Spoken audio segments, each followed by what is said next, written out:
with Brandon Johnson, and we will get started with questions with AJ Condon. Start us off, AJ.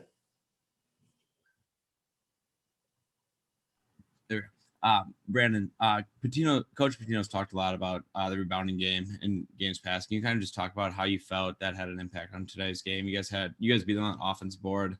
Those guys beat you in the total rebounding. Can you kind of just talk about how that played an impact tonight?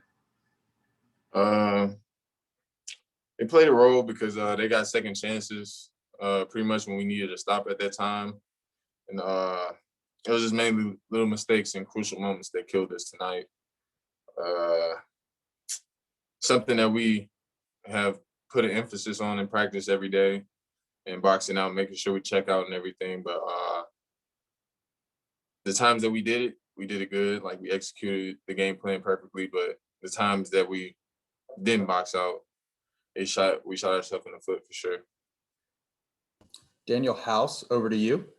Hey, Brandon, what do you think changed the most offensively during the final 8 minutes or so? I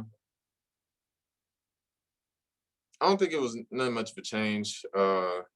We had a goal to get into the basket, just taking whatever good shot was available, not just rushing to take the first shot available, but just getting a good team shot.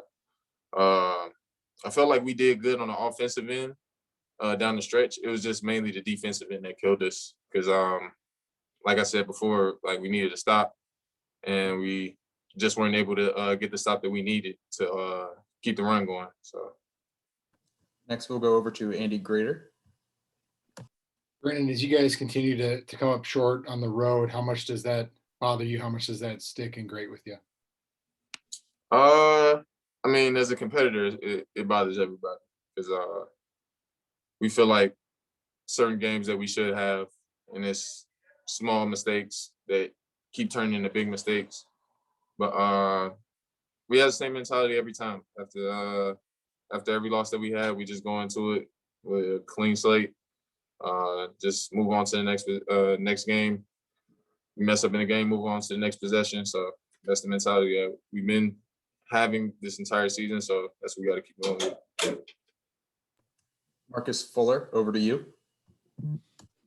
Brandon, how much are you struggling with your injury? I know Liam's obviously very not himself. His coach keeps saying, trying to battle through it.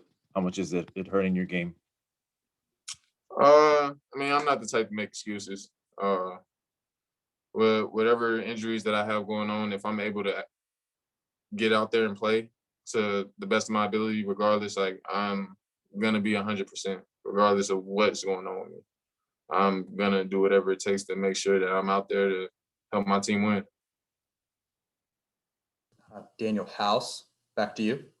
Brandon, from your perspective, how much is Jamal growing over the past month or so?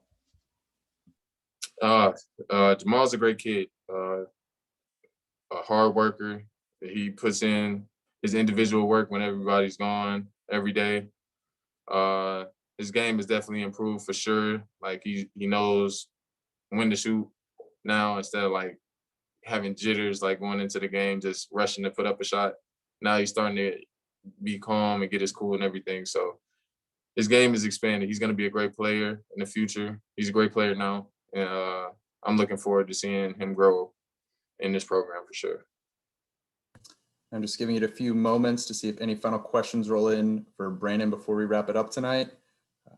But I have not. So with that said, Brandon, thank you for your time.